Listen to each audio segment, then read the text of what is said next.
ഇന്ന് നമ്മുടെ കൂടെ പ്രശസ്ത ജ്യോതിഷ പണ്ഡിതൻ ശ്രീ അജിതൻ നമ്പൂതിരിപ്പാടുണ്ട്.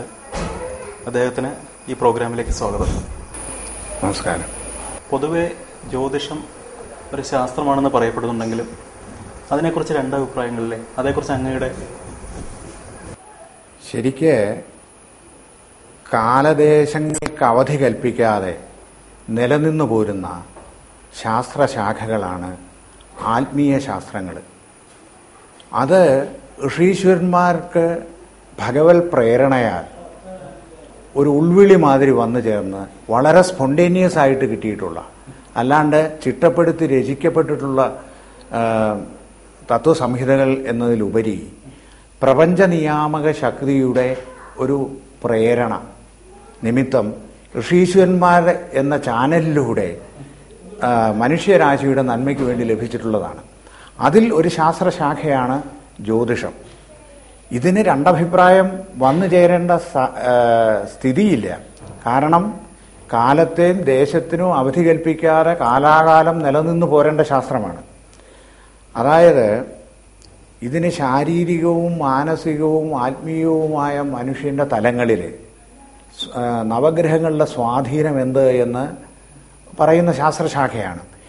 ഏതു ശാസ്ത്രമായാലും, വൈദ്യശാസ്ത്രമായാലും ജ്യോതിഷമായാലും ഗണിതമായാലും ഏത് ശാസ്ത്രമായ എഞ്ചിനീയറിംഗ്, ടെക്നോളജി ഏതും കൈകാര്യം ചെയ്യുന്നവരുടെ പിഴവുകൾ അതിൻ്റെ ഇംപ്ലിമെന്റേഷൻ സ്റ്റേജിലാണ് ഈ പറയുന്ന രണ്ടഭിപ്രായത്തിനുള്ള സാധ്യതകൾ വന്നു ചേരുന്നത്. ഏത് നല്ലതും വേണ്ടാത്ത കൈകളിലെത്തിയാൽ അതിന് ചീത്തയുടെ ഫലമുണ്ടാകാം. അതാണ് ജ്യോതിഷത്തിനും. പിന്നെ ഇത് നമുക്ക് തൊട്ടനുഭവിക്കാനോ ഏതെങ്കിലും ഒരു മാപിനി, ഒരു ഉഷ്ണമാപിനി പോലെയുള്ള ഒരു ഉപകരണം കൊണ്ട് നമുക്കിത് തിരിച്ചറിയാവുന്നതുമല്ലാത്ത ഒരു ത്രീ ഡയമെൻഷനിലാണ്, ഒരു 3 പ്ലാനാറാണ് ഈ ശാസ്ത്രശാഖകൾ. അപ്പോൾ അതിനെ അമ്പരം നിന്ന് ഒന്നുകിൽ നോക്കിക്കാണുന്ന ഒരു വിഭാഗമുണ്ട്. ഇതൊന്നും അല്ലാതെ വളരെ അപൂർവം പേരെ സൂക്ഷ്മദൃക്കുകളായി ഇത് ഇത്ര വൈശിഷ്ട്യമുള്ള ഒരു ശാസ്ത്രമാണ് എന്ന് മനസ്സിലാക്കിക്കൊണ്ട് അതിൻ്റെ ഉൾക്കാമ്പുകളെ നുണയാൻ ശ്രമിക്കുന്നുള്ളൂ. അപ്പോൾ രണ്ടഭിപ്രായമല്ല 3 അഭിപ്രായങ്ങളും വരാം എന്നുള്ള അവസ്ഥയാണ്. അതിൻ്റെ വിനിയോഗ തലങ്ങളിലാണ് അപാകതകൾ വന്നു ചേരുന്നത്.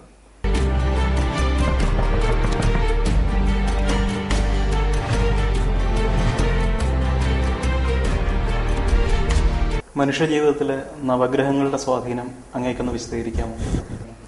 അതായത് ഒരു മനുഷ്യന്റെ ശരീരത്തെയാണ് ഇപ്പം വൈദ്യന്മാർ കൈകാര്യം ചെയ്യുന്നത്. ജ്യോതിഷത്തെ സംബന്ധിച്ചിടത്തോളം ശരീരവും ആ ശരീരത്തിന് ചുറ്റുമുള്ള ഒരു ഊർജ പടലങ്ങളും, അതിന് മോഡേൺ ടെർമിനോളജിയിൽ ഓറ എന്ന് പറയും, AURA, ഓറ. അതായത് ഒരു പരിവേഷ ശരീരമുണ്ട്. ഏത് മനുഷ്യന്റെ ശരീരത്തിനും ഒരു പരിവേഷ ശരീരമുണ്ട്.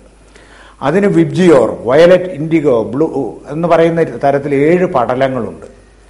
ഈ 7 പടലങ്ങൾ അവന്റെ നാഡീകേന്ദ്രങ്ങളുമായിട്ട് ഊർജവിനിമയം സാധിച്ചുകൊണ്ടാണ് ഇരിക്കുന്നത്. അപ്പോൾ ഈ പരിവേഷ ശരീരത്തിൽ, ആ എത്തീറിയൽ ബോഡിയിലാണ് ഈ നവഗ്രഹങ്ങളുടെ തരംഗങ്ങളുടെ സ്വാധീനം പതിക്കുന്നത്. അത് അവിടെ നിന്നും അതായത് 72,000 72,000 നാഡികളുണ്ട് മനുഷ്യ ശരീരത്തിൽ. ആ നാഡീകേന്ദ്രങ്ങളിലേക്ക്, അത് കഴിഞ്ഞ് ആ നാഡികളിലേക്ക് അത് സംവേദനം ചെയ്യപ്പെടുകയാണ് ചെയ്യുന്നത്. അപ്പോൾ അതിൻ്റെ ഫലങ്ങൾ ശാരീരിക തലത്തിലും മാനസിക തലത്തിലും ആത്മീയ തലങ്ങളിലും പ്രതിഫലിക്കും, അനുഭവവേദ്യമാവും. അത്ര ഗൗരവത്തോടെ കൈകാര്യം ചെയ്യേണ്ട ഒരു ശാസ്ത്രശാഖയാണ്. സ്വാധീനമുണ്ട് എന്നുള്ള കാര്യത്തിൽ യാതൊരു സംശയവുമില്ല. എന്നുള്ളത് മാത്രമല്ല, ആ സ്വാധീനത്തെ അളക്കാൻ നമ്മുടെ ഋഷീശ്വരന്മാരുടെ പ്രമാണങ്ങൾ പര്യാപ്തവുമാണ്. അതിന് പ്രത്യക്ഷമായിട്ടുള്ള എന്തെങ്കിലും ഉദാഹരണങ്ങൾ അങ്ങേക്ക്?